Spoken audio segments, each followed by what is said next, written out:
मिनश्शैतानिर्रजीम बिस्मिल्लाहिर्रहमानिर्रहीम अल्लाहुम्मा सल्लि अला सय्यदना मौलाना मुहम्मदिन वअला आलिहि व सहबिही व बारिक वसल्लम। तमाम तारीफ़ें रब्बुल इज़्ज़त की हैं जो तमाम जहानों को पालने वाला है, जिसकी तमाम जहानों में बादशाहत है, जो हर चीज़ का हकीकी मालिक है। मैं हूँ हकीम आमिर शहज़ाद डस्का पाकिस्तान से। जितने भी मेरे दोस्त अहबाब मेरे यूट्यूब चैनल हकीम आमिर शहज़ाद डस्का पर नए हैं, वो चैनल को सब्सक्राइब ज़रूर किया करें। नाज़रीन किराम, मैं आपकी खिदमत में हुक्म कदीम का माल जाती रुझान, उनकी गहरी फ़िक्र, अमराज के दफ़ा के लिए हिफ़्ज़ान सेहत पर उनका फ़लसफ़ा, उनके माल जाती वाक़यात और उनके अक़वाल अर्ज़ करता हूँ। साहिबान कमाल के सीने के राज मैं आपकी खिदमत में अर्ज़ करता हूँ, जो कि असरार मख्फ़ियत से हैं और अजायब तिब से हैं।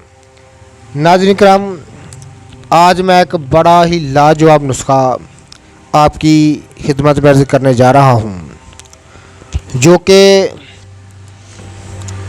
अज़ाओं की लागरी के लिए ख़ास तौर पर मकवी बाह बेनज़ीर है, जिसकी कोई नज़ीर नहीं मिलती, और पुश्त को ताकत देने के लिए, यानी कमर को ताकत देने के लिए और गुर्दे को ताकत देने के लिए ख़ास मजरब है। इसकी थोड़ी सी रुदाद भी मैं आपकी खिदमत में अर्ज़ करूँगा। नाज़रीन किराम, ज़िला गुजरात पाकिस्तान के सूबे पंजाब का एक शहर है, जो कि बिल्कुल हमारे साथ पड़ता है। यहाँ से 40-45 किलोमीटर की मसाफत पर है। वहाँ एक गांव था काठियावाड़। मैं कदीम दौर की रुदाद आपकी खिदमत में अर्ज़ करने जा रहा हूँ। वहाँ एक गांव था काठियावाड़। किसी ज़माने में नाज़रीन किराम मैं वहाँ गया, हुआ ये कि हमारे पड़ोस में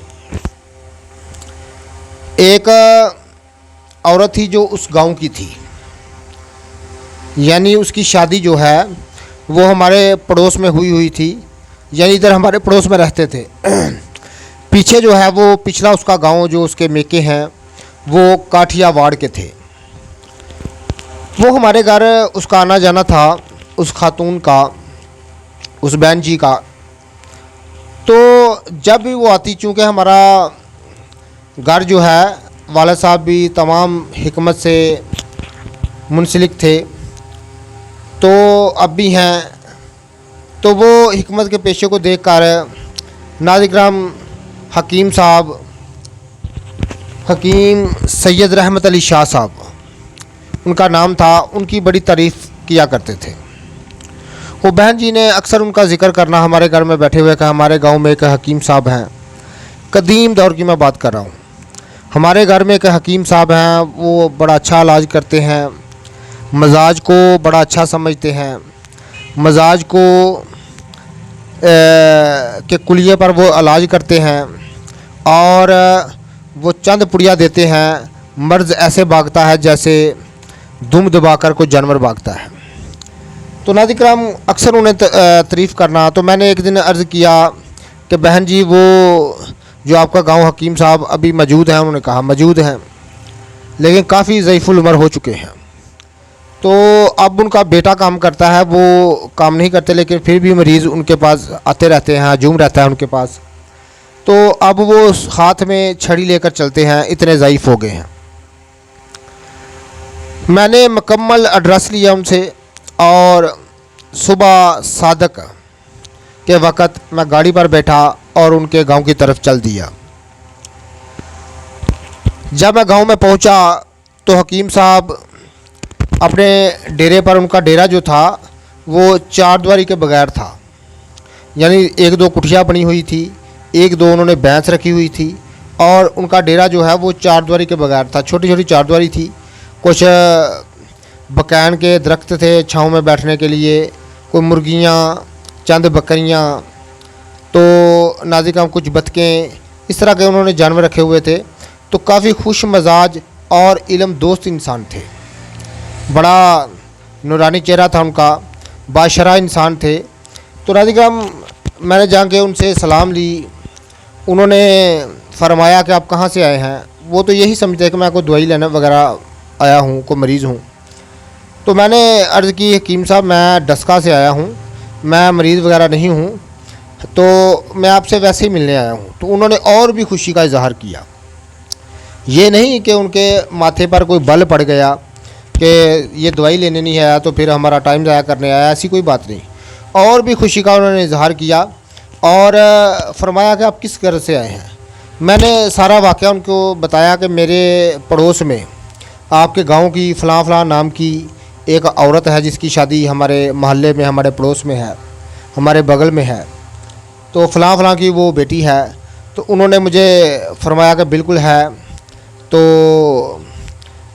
उन्होंने उनको भी बुला लिया, जिनकी वो बेटी थी ना, उन बुज़ुर्गों को भी उन्होंने बुला लिया कि ये देखें आपकी बेटी के पड़ोस आए। तो वो भी बहुत खुश हुए कि हमारे, ये एक कदीम दौर की मैं इसलिए बात करता हूँ, बाज़ दोस्त मेरे इस बात से नाला हैं कि आप हर बात में कदीम दौर की बात करते हैं, कदीम ज़माने की बात करते थे। मैं इसलिए बात करता हूँ कि वो दौर बहुत सच्चा था।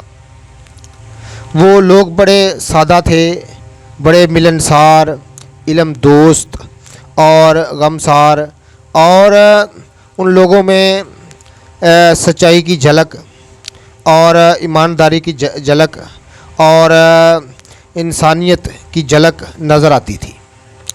तो इस ज़फ़ी ज़माना, जिस ज़माने में हम मौजूद हैं, इस ज़माने में तो आप किसी से तवक्को क्या कर सकते हैं, किसी पर क्या भरोसा कर सकते हैं, मुझे ज़रा बताएं। तो हर तरफ अफरा तफरी का आलम है। तो नाज़रीन जब उन्होंने उन बुज़ुर्गों को बुलाया, उसको उनके पास ही घर था उनका, साथ वाली गली में, उनको बुला भेजा। वो आगे उन्होंने कहा कि ये भाई साहब जो हैं, आपकी जहाँ बेटी होती है वहाँ से आए हैं और मुझे मिलने आए हैं। जो वो बुज़ुर्ग थे और भी खुश हुए, इतना खुश हुए तो कहने लगे बड़ी बात है, हमारे मेहमान हैं आप, तो कैसे आना हुआ। मैंने कहा मैं हकीम साहब से मिलने आया हूँ, मैं भी हकीम हूँ, हकीम का बेटा हूँ, तो मैं इनसे मिलने आया हूँ। मिलने का शौक़ था। अक्सर आपकी बेटी इनका हमारे सामने तज़किरा करती थी, नाम लिया करती थी, तो मुझे शौक़ हुआ मिलने का, तो मैं मिलने आ गया। उन्होंने फरमाया कि तुम आ तो गए हो अपनी मर्ज़ी से, लेकिन जाओगे हमारी मर्ज़ी से। मैं सच आपको कह रहा हूँ। उन्होंने कहा कि तुम आए अपनी मर्ज़ी से हो, जाओगे यहाँ से हमारी मर्ज़ी से। तो ऐसे नहीं कि तुम अब आए हो तो सलाम तो चाय पी है तो तुम चले जाओ, ऐसे नहीं होगा। रात यहाँ ठहरो, फिर सुबह हम तुम्हें बताएंगे कि जाना है। क्योंकि उस ज़माने में ज़्यादातर मोबाइल का दौर नहीं था, PTCL फ़ोन भी बहुत कम हुआ करते थे। ज़्यादातर लोग जो है ख़त व किताबत से ही एक दूसरे से रब्ता किया करते थे। कहीं से उन्होंने नंबर लेकर PTCL का अपनी बच्ची को फ़ोन किया कि तुम्हारा कोई हमसाया इस नाम का है, उन्होंने कहा है, तो वो इधर हमारे पास बैठा हुआ है। तो वो बच्ची भी बड़ी खुश हुई, उनकी बेटी भी बड़ी खुश हुई कि तुम हमारे मेके बैठे हुए। जाके उन्होंने मेरे साथ बात की। तो चलो उन्होंने खाना शाना तैयार किया, हम रात रहे वहाँ बैठे। तो वो मुझे अपने घर ले गए। तो मैंने कहा मुझे आप जाने दें, मैं शाह साहब के पास बैठूंगा, मैंने कोई बातचीत उनसे करनी है, करने को शौक़ से बैठें। एक ही बात है, आप हमारे पास बैठें या शाह साहब हकीम साहब के पास बैठें, बात एक है। यानी इस तरह के लोग हुआ करते थे। यानी पूरा गांव जो है वो जब कोई मेहमान जाता तो वो पूरे गांव का मेहमान हुआ करता था। मैं इसलिए कदीम दौर की बात करता हूँ। तो नाज़रीन उन्होंने कहा कोई बात नहीं। मैं शाह साहब के पास चला गया, गर्मी का मौसम था गालबन। तो शाह साहब मुझे अपने डेरे पर ले आए जहाँ वो दिन को बैठते थे, वहाँ हम बैठे रहे। काफ़ी देर बातें होती रहीं। फ़न तेब पर मैंने बहुत कुछ सीखा उनसे, बहुत ज़्यादा मालूमात उनसे ली। बहुत ज़्यादा गहरी नज़र थी उनकी फ़न तेब पर। बहुत सारी मरकब अद्वियात को वो जानते थे, बहुत सारी मुफरद अद्वियात को वो जानते थे बड़ी बारीकी के साथ। तो मैंने काफ़ी बातें हुई। तो जब रात को हम सो गए, सुबह जब उठे तो मैंने उन दोनों से कहा कि मुझे आप जाने दें। तो शाह साहब ने ना मुझे कहा ठीक है तुम चले जाओ, लेकिन मैं तुम्हें एक तोहफ़ा देता हूँ। एक कागज़ पर लिखकर उन्होंने एक मुझे नुस्खा अनायत किया। उन्होंने कहा ये तोहफ़ा है तुम्हारे लिए, इस माजून को तैयार करना और इसको जो है वो कसरत के साथ इस्तेमाल किया को मैं भी कसरत के साथ इस्तेमाल करता हूँ।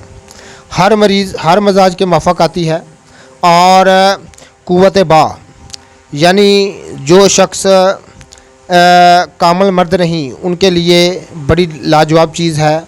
मादा मनवियों के तमाम नक्स को दूर करती है और मादा मनवियों को इतना ताकतवर करती है कि हर मर्द औलाद पैदा करने के काबिल हो जाता है। बिल्कुल सस्ता और सहल नुस्खा है, इसको ज़रूर तैयार करना। और कमर दर्द के लिए ख़ास मुजरब है और गुर्दे व मसाने को ताकत देना और तमाम अज़ाए रईसा को इसका ताकत देना इसका ख़ास काम है। तो उन्होंने बड़ी लंबी चौड़ी इसकी तारीफ़ की और मुझे नुस्खा कागज़ पर लिख कर दिया।